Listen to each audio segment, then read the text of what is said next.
Ayan, so magandang hapon po sa atin lahat. Tayo po ay patuloy muli sa ating pag-aaral sa Isaiah chapter 59. Kahapon nga po ay natalakay natin ang 4 to 5. At ngayon po ay tayo ay nasa susunod na talata, 6 and 7. So yan po, magandang hapon po Pastor Nanding. Kasama ko po dito sa church si Pastor Dom at si Princess. Tayo po ay dadako na sa ating pag-aaral, pero bago lahat, tayo po muna isang masama manalangin. Panginoon, ang dakila sa lahat, maraming salamat po sa pagkakataong muli na ito ay aming pag-aaral ang iyong salita. Salamat sa buhay, karunungan at kalakasan, Panginoon. Dalangin ko po sa gabi, sa oras na ito ay ikaw po manguna at ikaw ang makilala at maitaas, Panginoon. Ang kadakilaan mo, Panginoon, ang aming patuloy na masunod. Lord, dalangin ko po sa mga kapatid na nasa online, sama-sama kami matuto at buksan niyo po ang puso't isipan ng bawat isa. Ito ay maipamuhay namin at makapagbigay ng kapurihan sa iyo. Kayo po manguna sa aralin ito, Panginoon. Sa iyo lamang po, lahat ng papurit parangal. In Jesus' name, Amen. Maraming salamat po. Tayo po ay mapatuloy. Tayo nga po ay tatalakay natin yung verses 4 and 5 kagabi. At ito nga po ay tumutukoy sa injustices, no? O yung pamumuhay ng mga tao na tinukoy po ng dalawang talatang ito ang kasalanan, no? Kasalanan na kanilang naipapamuhay. Mga paglalarawan ng mga kasalanan na kanilang ginagawa. Ito ay hindi, siyempre hindi po ito na nakalulugod sa Panginoon. So sa verse 4, tinukoy dito na hindi makatarungan ng isang pagsakdal sa hukuman, hindi rin matapat ang hatol ng inyong mga hukom. Inyong mga batayan ay hindi tamang pangatwiran at ang pananalita ninyo'y pawang kasinungalingan. Ang iniisip ninyo'y pawang kaguluhan na nagiging sani ng maraming kasalanan. Ito nga po yun, kawalan ng maayos na hustisya, hindi patas na pagdinig o yun nga po, no, injustices. Dito nakikita natin na walang balanse, no?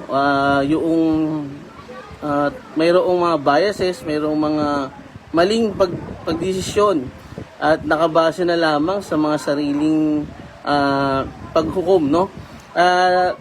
Ito ay may parehong sitwasyon sa ating bansa na nandito nga po, no, hindi natin alam kung sino pa yung ating paniniwalaan at punong-puno na ng korupsyon ang ating lipunan. Yan, so pamamalakad din ay nakaka-apekto sa karamihan. Ang kaguluhan at hindi balanseng pamamalakad ay talagang nagkokos ng kaguluhan, no? Ang mga kasinungalingan at palililang sa bayan ay nagkakaroon ng pagkakahiwa-hiwalay at ito yung pagkakahiwalay sa Diyos dahil namumuhay nga sila sa mali, no? Yan, so sa verse 5 sinabi dito, mga itlog ng ahas ang kanilang pinipisa, mga sapot na gagamba ang kanilang hinahabi, sino mang kumakain ng itlog na ito ay mamamatay. Bawat napipisa ay isang ulupong ang lumilitaw. So itlog at yung itlog ng ahas at yung viper na tinatawag or yung parang kamandag, no, na pag ito ay napisa ay kakalat, no? At ito ay makakapagdulot ng lason or yung kamatayan. Ang kasalanan ay parang isang maliit na bagay na ito ay lumalaki at marami ang napipinsala. So ang resulta nito ay gulo at walang kaayusan, no, sa lipunan. So ang mga tao ay gumon sa kasalanan, ito ang nagiging normal na, no, at common. So again, ang paalaalang ito ay isang mapanganib, no, sa bawat mamamayan na pag na ito ay pagpatuloy ay ang kahinatnan nito ay patuloy na kasalanan, patuloy na pagkalubog, no? At again, isang paalaala ng dalawang talatang ito ay napakalaking pinsala ang pwedeng maidulot nito sa lipunan, sa tao, at ganoon din, ito ay patuloy na ipapamuhay, patuloy na pagkalayo sa Diyos. At ito ay ang Diyos ay nag-aanyaya sa atin na tayo ay manumbalik, no, magsisi at hanapin ang kanyang biyaya. So tinatawagan din ang tao na talikuran ang mga kasalanan ito para ito ay mas magbigay lalo ng pagkakataon na mamuhay sa presensya ng Diyos. Yan. So sa verse 6 and 7, no, sa pagpapatuloy nga po na ito nga po ay naglalarawan ng kanilang kasalanan, ay tinukoy dito, hindi magagawang damit ang mga sapot, hindi nito matatakpan ng kanilang mga katawan, ang mga ginagawa nila ay kasamaan, bawang karahasan, ang gawa ng kanilang mga kamay. So, nabanggit ulit ang sapot, no? Ang sapot po ay, alam naman natin ito, ay napakadaling masira. Ang sapot ay makikita natin, no, minsan sa ceiling na ito ay mayroong mga bakas ng paggawa ng gagamba, no? Pero ito, dito sa bahaging ito ay dinanggit dito na hindi magagawang damit ang mga sapot, no? Ibig sabihin ito po ay walang saysay kung kanilang pagpipilitan, no? At again, sa talatang ito, inilalarawan ng propeta Isaiah na ang isang bayan ng kilos at gawa ay nababalot ng kasalanan at karahasan. Ang mga pagsisikap na takpan ng kanilang sarili, ng kanilang mga gawa sa huli, ay walang saysay. So ito nga po yung tinutukoy dito, no? Na kahit anong dami nitong mga to ay wala itong tatag, wala itong tibay para pagtakpan ng kanilang mga kasalanan. Patuloy na inilalarawan sa talatang ito ang paninira o mapanirang epekto ng kasalanan. Ang sapot ng gagamba ay sumisimbolo rin sa walang saysay at marupok na resulta ng makasalanang pagsisikap, nililinaw ng imahe na kung walang pagsisisi, ang mga pagsisikap ng tao ay nagpapakita lamang ng kawalan at pinsala ng pamumuhay ng hiwalay sa pamamagitan ng Diyos. Ito yung ano lagi, no, umiira sa Biblia na pag wala ka or wala yung ginagawa mo na hiwalay ka sa Panginoon, ay ito po ay madaling masisira, mawawasak, no? Walang tibay, walang matibay na pundasyon. Yan, so nilalarawan din ang walang kabuluhan ng mga pinsalang katangian ng masasamang gawain. Ito nga po ay tinukoy ng propeta dito ng talata na ito ay nagpapatuloy ay walang mangyayaring tibay, no? At ito ay binigay ni Isaiah na ang salitang ito ay sa panahon ng pagkabulok ng moralidad at kawalan ng katarungan sa lipunan sa Israel. Ang mga tao ay bumaling sa mga makasariling pag-uugali. Inaapi ang iba at binabaliwala ang mga batas ng Diyos. Ang mga pinuno at individual ay parehong nagtaguyod ng makasariling interes na humahantong sa isang lipunang minarkahan ng karahasan at kasamaan, no? Nagkaroon sila ng sariling sistema. Umalis sila doon sa pagsunod sa batas o sa utos ng Panginoon. At again, ang ginawa nila ay yung pang sariling kapakanan.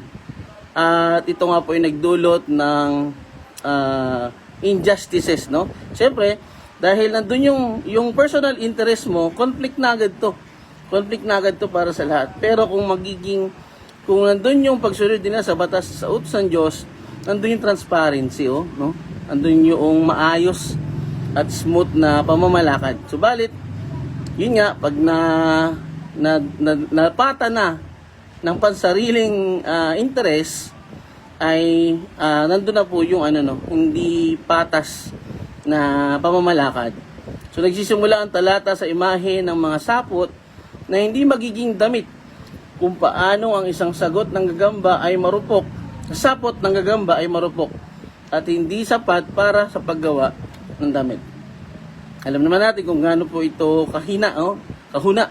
Ito ay madaling maghiwa-hiwalay. Kahit gaano pa karami to, no, na kahit anong kapal pa nito ay kaya tong hawiin lang ng isang kamay. Magandang gabi po sa aking nanay, sa aking mama, Concepcion Dorero. Magandang gabi, ma. Yan, so ang mga pagtatangka ng tao nabigyang katwiran ng kasalanan o pagtakpa ng pag-aasala ay ganap na hindi epektibo. Yan po yung ano, no? Yun po yung pinipilit mo, yung kasalanan mo na itago, no? Ginajustify mo pa na ito ay tama. Ang ano po nun, wala pong ano yun, nakakapagod. Nakakapagod, paikot-ikot, paulit-ulit. Kasi walang walang tibay. Walang walang matibay na pundasyon. Hindi makakatayo to. Ang mangyayari lang, connect the dot lang, then ikot-ikot lang. Walang patutunguhan totally. It's a cycle lang talaga siya, no? So ang imahe ito ay nagpapahiwatig ng kawalan ng bisa ng mga kilos ng mga tao na inaakala nilang magbibigay sa kanila ng tunay na panakip o proteksyon. Alam naman natin na ang Diyos ay ilalabas niya, no?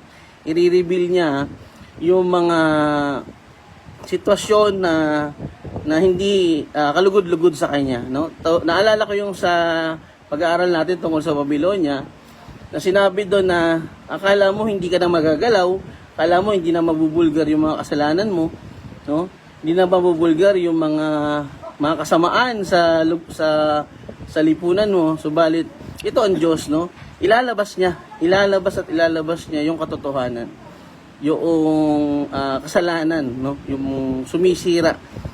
Yan. So ang paggamit ng sapot ng gagamba na isang marupok na elemento ay nagpapahiwatig ng anumang pagtatakip ng mga tao sa kanilang tunay na pagkakakilanlan ay walang magiging silbi.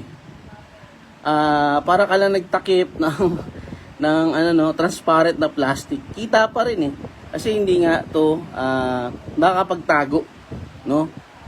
Kilala tayo ng Diyos. Alam na alam niya kung sino tayo, kung anong kalalagayan ng ating mga puso.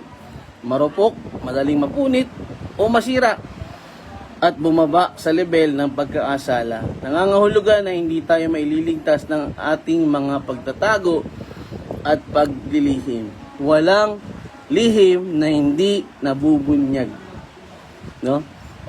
Yan po yung patuloy na ginagawa ng iba, no, para pagtakpan ng kanilang mga ginagawang ayaw nilang malaman ng iba, no? Ito nga po para hindi sila masira, subalit mayroong perfect time ang Panginoon na ito ay ilalahad, no? So nagpapatuloy yung talata sa pagpapahayag na ang kanilang mga gawa ng mga kasamaan at kinapapalooban ng pawang makasalanan at tiwaling moralidad. Ang pag-akusa na ito sa mga gawa ng mga tao ay tatampok ng lalim ng kanilang moral na kasamaan at ang pangangailangan para sa banal na interbensyon at pagtubos. Pinatitibay nito ang ideya na ang tunay na katwiran ay hindi makakamit sa pamamagitan lamang ng pagsisikap ng tao, ngunit ang kailangan ng pagbabago ng puso at pag-asa sa biyaya ng Diyos. Depart from me, you are nothing, no? So nadiskaya. Actually totoo po 'yun, brother Edgar. Actually accidentally nag-cancel yung interviewin ni Julius Babaw, no? At napili yung diskaya na mag-asawa, no? At doon nga nakita yung mga ari-arian at doon na nagkaroon ng mga isipin, no, na about doon sa saan galing yun, no? At yung payo nga, no? Anyway, balik tayo sa pag-aaral natin. So yun po yung example na wala pong maitatago ang mga tao sa Panginoon. Yan. So bukod pa rito, pinapahayag ng talata na ang kanilang mga kamay ay lagi nang kinapapalooban ng mga kilos ng karahasan. Binibigyan diin nito ang laganap na katangian ng kasalanan at karahasan sa loob ng kanilang komunidad. Ang kilos ng bawat isa ay nagpapahiwatig ng realidad ng isang lipunang ilalarawan sa pamamagitan ng pang-aapi, kawalan ng katarungan at pang-aabuso sa kapangyarihan Ang paglarawang ito ay umaayon sa isa sa mga pangkalahatang tema ng aklat na Isaiah. So ito nga po, no, ito yung nabanggit na natalakay natin sa Isaiah 58 sa mga unang bahagi, na ito yung ginagawa nilang pamumuhay, no? Ito ay alam natin na hindi ito nakakalugod sa Panginoon. At again, ang ginawa ng Panginoon, sinabi niya na ito ang gawin nyo. Itama nyo yung inyong pamumuhay. At yun ay nakakalugod, no? Sa kanya. So again, ito ay kawalan ng katarungan, panlipunan at panawagan para sa katwiran at pagkaapantay-pantay sa pamayanan ng Diyos ang Israel. So ito po yung o titingnan natin, once na ganito ang sistema na bumabalot sa isang lipunan, magulo, no? Ito yung natututunan ng mga kabataan, ito yung mga na-adapt. That's why ito ay nagkukos nga po, no, ng paglawak. So yung kantang maliit na butas, lumalaki, konting gusot, dumadami. So pag hinayaan, magpapatuloy, no? At ito po yung dapat nating matayuan o mapigilan, no? But again, ang Panginoon ay wala maitatago sa kanya. Yan. So sa konteksto ng pangasaysayan, ito ay isang refleksyon ng laganap na katiwalian sa pagkaulok ng moralidad na naging salot sa bansang Israel. So si Propeta Isaiah nga po ay nakipag-usap sa bahay ito na tumalikod sa Diyos at kumikilos sa pangulang bahala sa mga kautusan ng Diyos. So, ang simbolikong paraan, ang imahe ng mga sapot at damit sa talatang ito ay maaaring bigyang kahulugan bilang isang pagtutulad sa pagtatangka ng mga tao na takpan ng kanilang espiritual na kaubaran at kahihiyan gamit ang kanilang sariling mga pagsisikap. No? Sinabi nung sa nakaraang kabanata na hindi matatakpan ang pag-aayuno nyo yung tunay na laman ng inyong puso, no? At ito po yung palagi sa ating sinasabi, no, na suriin natin ang ating sarili, no? Kung tayo ba ay tapat, totoo, at sumusunod sa kanyang utos. Itinatampok din ng talatang ito ang kakulangan ng mga pagsisikap ng tao na harapin ang kasalanan, ang pagtatangkang takpan ang kasalanan ng mabubuting gawa o mga dahilan ay parang paggamit ng mga sapot ng gagamba bilang damit. Tulad nga na nabanggit natin na kanina na pinapakita nila sa tao o pinapakita sila nag-ayuno, subalit hindi, iba yung pinamumuhay nila. So hindi talaga ito gumagana. So wala itong kabuluhan. Ika nga. So binibigyan diin ng talatang ito rin na ang katotohanan ng mga bunga ng kasalanan kapwa sa espiritual at sosyal. Hinihiling ng katarungan ng Diyos na tugunan ang kasalanan, ngunit ang kanyang biyaya ay nagbibigay ng daan para sa panunumbalik at kapatawaran. No? Titingnan natin, laging nandun po ang ano ng Panginoon, no? Na yung panunumbalik at yung paghingi ng kapatawaran, yung pagtalikod dito. Isang bagay na ang Diyos ay hindi nang iiwan, no? Andun yung niya, yung everlasting na yung faithfulness niya, no? Yung katapatan niya. So, metapora ng mga sapot ng gagamba bilang mga walang kwentang damit ay parehong matingkad at madamdamin. Inihahambing nito ang kahinaan ng pag-aasala ng tao sa lakas at kasapatan ng katwiran ng Diyos.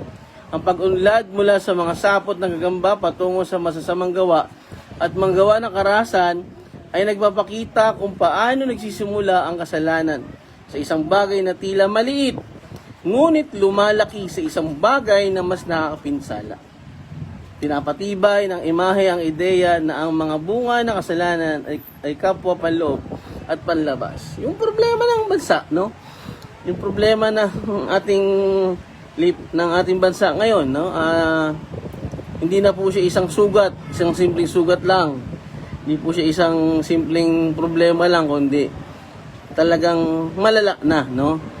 Pero again, kung ito po ay gusto nating masolusyonan, tandaan natin ang tanging pagmumulan lamang po nito ay ang Panginoon. Ang Panginoon na siya pa lang po ang may solusyon. No? Siyempre, hingi natin sa Kanya yung karunungan at yung gabay, no? Kung paano natin to magagawa. Kasi wala po tayong kakayanan na ito ay maisaayos lang sa ating lang sariling kakayanan. Again, nag-aalok ang talatang ito na tayo ay patuloy na umasa, magtiwala at sumunod sa Diyos. Iniugnay ito sa kwento nila Adan at Eva sa hardin ng Eden, no? Na naghangad na takpan ang kanilang kahihiyan. Naalala nyo kung doon sa nung sila ay nagkaroon na ng kaalaman, ay kumuha sila ng panakip, pero ito po ay pansamantala lamang, hindi totally makakapag cover sa kanila. Subalit yun nga po, no, dahon ng igos ang ginamit nila dito bago sila binihisan ng Diyos ng mga damit na balat ng hayop. So, pinatitibay ng pagkakatulad na ito na ang ideya ng tunay na pagkatakip at katwiran ay maaari lamang magmula sa Diyos at hindi makakamit sa pamamagitan lamang ng mga gawa ng tao. Yung temporary covering, no? Pero ang Diyos lamang po ang tunay na makakagawa, no? At ito po sa pamamagitan ng Panginoong Hesus, sa pamamagitan ng kanyang dugo. Yan. So sa Isaiah 64:6, ang lahat ng ating matuwid na gawa ay para maruruming basahan. Again, wala pong sino man ang nakaabot sa requirements ng Panginoon, no? We are all fall short. Romans 3:23. At talatang ito ay sumasalamin sa tema ng kakulangan ng tao upang harapin ang kasalanan. Job 8:14-15, ang kanilang pinagkakatiwalaan ay marupok, ang kanilang inaasahan ay sapot ng gagamba. So ang siping ito ay nag-uugnay sa kawalang saysay, walang kabuluhan, at walang tibay o yung kinakapitan nila para sa kanilang pag-asa sa anumang bagay na maliban sa Diyos. At Mateo 23:28, kinondena ni Jesus ang panlabas na anyo ng katwiran na nagtatago ng panloob na katiwalian. Nakatumbas ng kawalang saysay ng pagsisikap na pagtakpan ang kasalanan. Para sa mga mananampalataya, no, sa atin, sa panahon ngayon, ang talatang ito ay nagsisilbing paalaala na ang kasalanan ay hindi maaaring itago o harapin ng pagsisikap ng tao. Yung bagbase lang sa ating kakayanan, no? Tayo ay inayayahan na ito ay ipahayag, confess, aminin natin upang tayo ay patuloy na mamuhay na sa pagsunod sa Panginoon. Yan. So hinahamon nito ang mga mananampalataya na suriin ang kanilang mga sariling buhay para sa mga sitwasyon na sila ay umaasa sa mga sapot ng gagamba sa halip na magtiwala sa biyaya at kapatawaran ng Diyos. Ang mga tao ngayon ay mas umaasa sa mga material na bagay na nakukuha nila dito sa mundo. Pero yun po ay walang kabuluhan, walang kwenta, no? Tandaan natin, lahat ng inaasahan natin dito sa mundo ay mawawala, magpipaid, mabubura. Ang tanging hindi mawawala ay ang gabay at ang pagmamahal ng Diyos. Yan po, no? Sorry natin kung kanino ba tayo mas nagkakaroon ng buhay, no?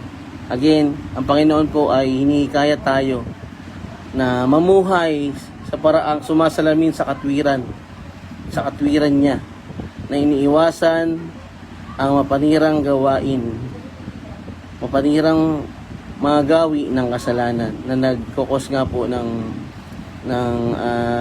pagkawasak Bagamat tinatampok na talatang ito ang kawalang saysay at pinsala sa kasalanan, itinuturo rin ito na ang pag-ibig ng Diyos sa pamamagitan ng paglalantad sa kakulangan ng mga pagsisikap ng tao. Pinapakita ng Diyos ang kanyang pagnanais na ang mga tao ay bumaling sa Kanya. Ang kanyang pag-ibig ay nakikita sa kanyang kahandaang magpatawad at magbigay ng katwiran na hindi makakamit ng mga tao ng mag-isa. Isaiah 61:10. Ang pagharap ng Diyos sa kasalanan ay hindi pagkundina para sa sarili nitong kapakanan, kundi isang paanyaya sa atin, isang paanyaya sa tao sa panunumbalik. Binibigyan din ng talatang ito ang pangangailangan ng sangkatauhan ng isang tagapagligtas. At yun nga po, no, nabanggit ko kanina, ang maaagawa lang po ng hinahangad ng mga tao na base sa kanilang sariling kakayanan ay ang Panginoong Hesus. Naparito siya upang magbigay ng takip na hindi kailanman maibibigay ng kasalanan. 2 Corinthians 5:21. Sa krus, tinanggap niya ang parusa para sa ating masasamang gawa. Ang magagawa ng karahasan na inialay ang kanyang katwiran kapalit ng ating kasalanan. Kay Kristo, ang kahinaan ng mga pagsisikap ng tao ay napapalitan ng sapat na biyaya ng Diyos na nagpapahintulot sa atin na lumayo sa harap niya na nakadamit ng kanyang na tumayo sa harap niya na nakadamit ng kanyang katwiran. Galatia 3:27. So mga kapatid, wala tayong matibay na kakayahan, no? Again, depart from the Lord, depart from sa Panginoon, we are nothing. Yung mga ginagawa natin dito, no, yung mga sa mga leader na patuloy na itinatago, no, gumagamit ng mga front issue, no, pinapalitan yung issue para may isang tabi yung issue na sila idawit, no. Ito po ay panandalian lamang. Ito po ay ibubunyag ng Panginoon. So again, ang hiwalay sa Panginoon na mga aksyon ay walang tibay at walang kabuluhan. So, isang seryosong paalaala na walang saysay ng kasalanan, ngunit isa ring paanyaya na lubos na umasa sa biyaya at katwiran ng Diyos. Tinuturo nito sa atin ang pag-asang matatagpuan kay Jesucristo na tanging makapagtatakip sa ating kasalanan at makapagpapanumbalik sa atin sa tamang relasyon sa Diyos. Again, ang sariling karunungan na hindi naaayon ay walang tibay. So, huwag na natin pang ipagpilitan, no? Huwag na natin pagpilitan pa. So, walang kwenta po lahat ng yan, no? Walang matibay at walang matatag na pundasyon. Sa verse 7, mabilis ang kanilang paa sa paggawa ng masama. Nagmamadali sila sa pagpatay ng mga walang sala. Pawang kasamaan ang kanilang iniisip.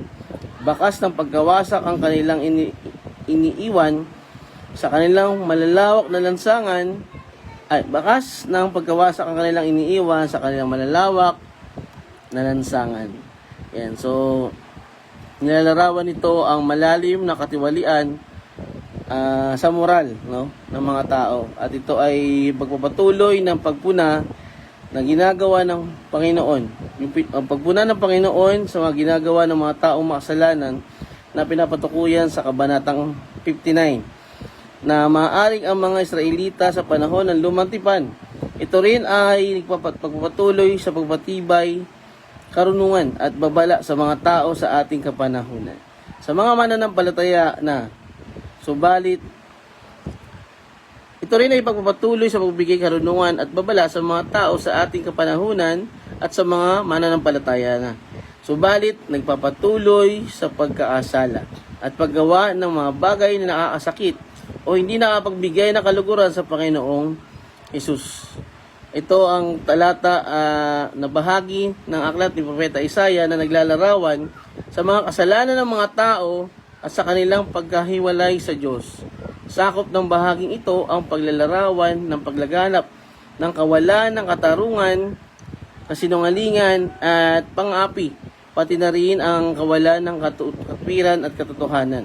So ang talata ito ay nagsisilbing isang matingkad na paglalarawan ng moral at etikal na pagbagsak o pagkasira sa loob ng lipunan na sumasalamin sa umiiral na mga kondisyon ng kalikuan at pagkabangkarote ng moralidad. So ito yung pagpatuloy, ito ay isang kasalanan na nagdudulot lalo ng kondisyon sa lipunan na nagpapabagsak sa tao. Nagpapabagsak sa moral at espiritual na ito ay patuloy na tinutukoy o maingay na pinupuna ng Panginoon, lalo na sa buhay nila na mayroong hindi patas, hindi maayos at wala na sa kanyang presensya. Ibig sabihin, hiwalay na sa kanya, no? Hiwalay na sa Diyos ang mga ginagawa ng mga taong ito. Wala nang pagsunod. Yan. So ito ay nagkokos lalo ng pagkasira ng lipunan at nagdadala sa pagkawasak, isang representasyon ng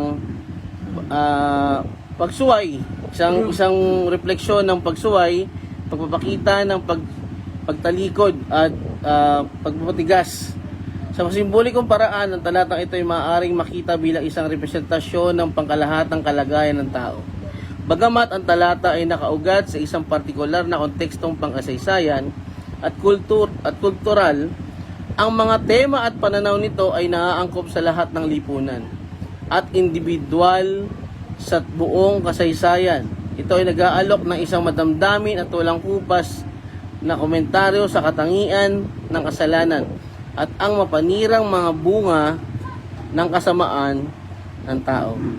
Ang imahe ng mga paa na tumatakbo patungo sa kasamaan at ang paglaganap ng masasamang kaisipan ay nagsisilbing isang makapangyarihang paalaala ng bumagsak na kalagayan ng kasangkatauhan at ang ating hilig sa kasalanan. Again, wala nga pong tibay, walang matibay na pundasyon sa sitwasyong ito, no? Ito ay magdadala lamang ng pagkasira, kaguluhan at kahunaan na ito ay tumatalakay sa maling pamumuhay at pag-iwas sa kautusan ng Diyos. So binibigyan din ng talatang ito ang ideya ng pananagutan at ang moral na responsibilidad ng mga individual. Nagpapakita ito na isang malinaw na larawan ng mga pagpili at kilos ng mga tao na itinatampok ang sinasadya at sinasadya ang katangian ng kanilang pagkakamali. Ang pagbibigay diin na ito ay sa personal na kalayaan at pananagutan ay naaayon sa mas malawak na tema sa Biblia ng moral na responsibilidad at ang pangangailangan para sa pagsisisi at katwiran. Ito nga po, balik na lang tayo sa nangyayari sa bansa. Makikita natin na samot-saring mga issue, samot-saring mga sinungalingan, pagbabatikos, mga sangkot, mga pangapangalan na nababanggit, subalit wala tayong nakikitang wala tayong nakikitang solusyon, wala tayong nakikitang nagiging kasagutan doon sa problema. Ang nangyayari ay umiikot lang,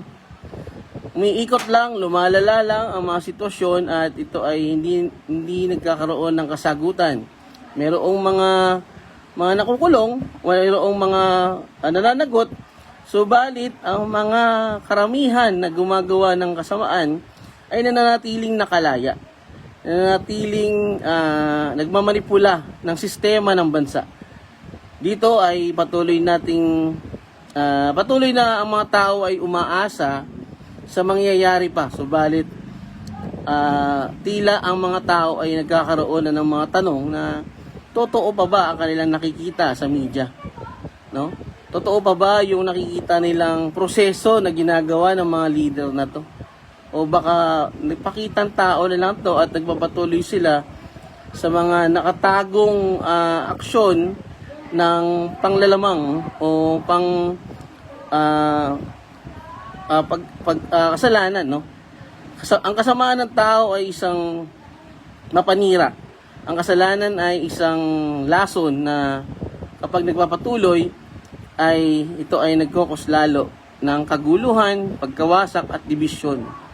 Kaya nga ang nangyayari ngayon sa bansa ay hindi mo na alam kung sino yung magkakampi. Minsan yung magkaaway ay nagiging magkakampi at ganun din, no? Likewise. So dito ang pagliligtas sa sariling kakayahan, ang pagliligtas sa sariling kakayahan ay pinipilit ng tao. Subalit unti-unti ito ay marireveal, no? I-reveal ng Panginoon. Again, ang moral na pagbagsak ay makikita, ipapakita ito ng sitwasyon na ito ay nagdadala sa tao ng kahihiyan, no? So ang pagbibigay diin na ito sa personal na kalayaan, pananagutan ay again ayon pa rin doon sa kalooban ng Panginoon. So pinatutukuyan ng talata ang pagkabulok at patuloy na pagbagsak ng moralidad ng mga tao noon at sa kasalukuyang panahon. Marami nang nag-assess, marami nang nag-observe ng mga tao, no, sa sitwasyon ng bansa. At may mga natutukoy ng problema, may natutukoy ng sabuatan or patuloy na kasamaan. Subalit yun nga, no, again, napakaano nila, no, ipapakita nila na they are doing their job, but ito ay nakabase pa rin sa pansariling kapakanan, pansariling interes. So pinatutukuyan ng talata ang pagkabulok at patuloy na pagbagsak ng moralidad ng mga tao noon at sa kasalukuyang panahon. Nilalarawan nito ang kanilang mga paa na sabik na tumakbo patungo sa kasamaan at kanilang pagmamadali sa pagbuhos ng inosenteng dugo na naglalarawan ng kanilang pang-aapi sa iba pang tao na walang kakayahan, no? Yung panlalamang, yung pagnanakaw, yung pagsabuatan, at sila na lamang, no? Naalala ko tuloy nung may bagyo, ang daming mga taong nasalanta ng baha, no? Samantalang yung mga taong gumagawa patuloy ng kasamaan ay nasa kondo, nasa komportableng sitwasyon. Yan. So, ganun ba ang gusto ng tao? Na tayo ay kailangan na mayroon tayong matapakan, malamangan para magkaroon na tayo ng buhay na maayos. So ito ay, ang imaheng ito ay naglalarawan ng isang lipunan na kung saan ang kasamaan at karahasan ay hindi lamang naroroon kundi aktibong ginagawa ang mga taong pinili. Mabuting at parehas naroroon kundi aktibong ginagawa ng mga taong pinili ng Diyos at inaasahan ng gagawa ng mabuti at parehas na bagay, patas, transparent at tapat na aksyon. Ang paggamit ng salitang inosente sa King James Version o walang sala sa MBB ay makabuluhan. Ito ay nagbibigay diin sa labis na karahasan ang ginagawa ng mga tao sa mga taong walang kakayahan na ipagtanggol ang mga kanilang sarili. Ito po yung mga nasa laylayan, no? Mga walang kakayahan, mga walang pera, mga walang property o walang anumang mayroon sila, no, na hawak. Typical na talaga sila ay kayang-kayang paglaruan ng mga taong ito. At tinatapok nito ang pagwawalang bahala sa halaga ng buhay ng tao at ang tahasang kawalan ng katarungan na nagpapakilala sa mga kilos ng mga tao. Ganon din ang kasabikan at determinasyon ng mga tao na gumawa ng kasalanan. Ang imahe ng mga paa na nagmamadali sa kasalanan ay naglalarawan ng mga taong hindi nag-aalangan o natitisod sa kasalanan. Walang walang second thoughts, no? Ito yung mga talagang gagawin nila para sa kanilang sariling kapakanan. Wala silang pakialam kung mayroon silang matapakan o mabangga, no? Ito ay aktibo at mabilis na ginagawa ang mga bagay na kasamaan. Ang pararalang mabilis na magbubo ng dugong walang sala ay nagpapakita ng isang lipunan kung saan ang buhay ay minamaliit at ang karahasan ay karaniwan. Ang pagsunod sa masasamang pakana at mga gawa ng karahasan ay nagpapakita ng sinasadya at mapanirang kanatangian ng kanilang mga kilos. Isang bagay na sumisira sa isang lipunan. Ito yung mga ito yung sinasabi doon sa nakarang talata na lason o makamandag na pag ito'y kumalat, apektado ang karamihan, no? Nasisira at yun nga, nandun yung pagkawasak. So nakukuha ng talatang ito ang lalim ng kasamaan ng tao at ang kanilang kahandaan ng mga tao na piliin ang kasalanan kaysa sa katwiran. Doon sila sa part na to mga kapatid ay pinapaalalahanan tayo na makita natin sa panahon na ito ni Propeta Isaiah na kung gaano katindi ang nagagawa ng kasamaan at ng kasalanan sa atin, no? Una sa ating sarili at syempre pangalawa sa ating lipunan. Sinusuri rin ng talatang ito na ang pag-iisip ng mga individual na tao na isinasaad dito na ang kanilang mga iniisip ay patuloy na nakatuon sa kasamaan. Kasi nga gumon na no? Lubog na sila doon sa buhay na 'yon. At dito ay pinapahawatig na ang kawalan ng damdamin ng pagsisisi sa mga pagkakasala at ang laganap na katiwalian sa moralidad, no? Yung morality na wala na totally wala nang konsensya, no? Talagang ang tawag dito is ginagawa na nila, namumuhay na sila doon sa nakasanayan nila na hindi na sila aware, no? Hindi na sila aware doon sa kanilang pamumuhay na ito ay totally na nakakasira sa buhay ng iba. Ang iniisip na at intensyon ng mga taong ito ay nilalamon ng kasamaan na nagpapaiwatig ng isang malalim na pagkahilig sa paggawa ng mali at imoralidad. Akalungkot kasi talagang hanggang sa ngayon, no? Ito po ay nangyayari sa atin, sa bansa natin at sa saring mga issue ang nagiging factor o nagiging sangkot, no? Bukod pa rito, tinatampok ng talatang ito ang mapanirang mga bunga ng kanilang mga kilos dahil sinasabing ang pag-aaksaya at paggawasak ay nasa kanilang mga landas. Nilalantad nito ang malawak na epekto ng kanilang pag-uugali na naglalarawan ng isang lipunang winasak ng bunga ng kanilang mga kasalanang gawa. Lason at kamandag na kumalat sa buong katawan na ito na yung naging sistema o naging pamumuhay ng tao. Ito na yung bumabalot sa kanya, kaya ito na yung yung naipapamuhay na niya sa araw-araw. Ito na yung nakakasanayan niyang gawin. At ito nga po ay nagkukos nga po ng pagkasira at pagkawasak. At mapaminsalang gawain. At ito mapaminsalang resulta. Ito ay isang katangian ng kanilang mga kilos na sumasalamin sa laganap na pinsalang dulot ng kanilang kasamaan. So, bilang pagtatapos, ang talatang ito ay isang nakakahimok at malalim na talata na nag-aalok ng isang madamdaming komentaryo sa moral at espiritual na kalagayan ng isang lipunan na malinaw nitong inilalarawan ang laganap na kasalanan, kasamaan at karahasan na nagpapakilala sa mga kilos at kaisipan ng mga tao. Ang talata ay sumasalamin sa paglaganap at mapanirang epekto ng kasalanan pati na rin sa espiritual na bahagi, no? Spiritual na pagkakahiwalay ng tao mula sa Diyos dahil sa kasalanang bumalot sa mga ito. Ang naipamuhay nilang kasalanan na nagdudulot ng paglayo at nagdudulot ng pagkasira at pagkawasak ng lipunan. At ganoon na rin sa kanilang mga sarili.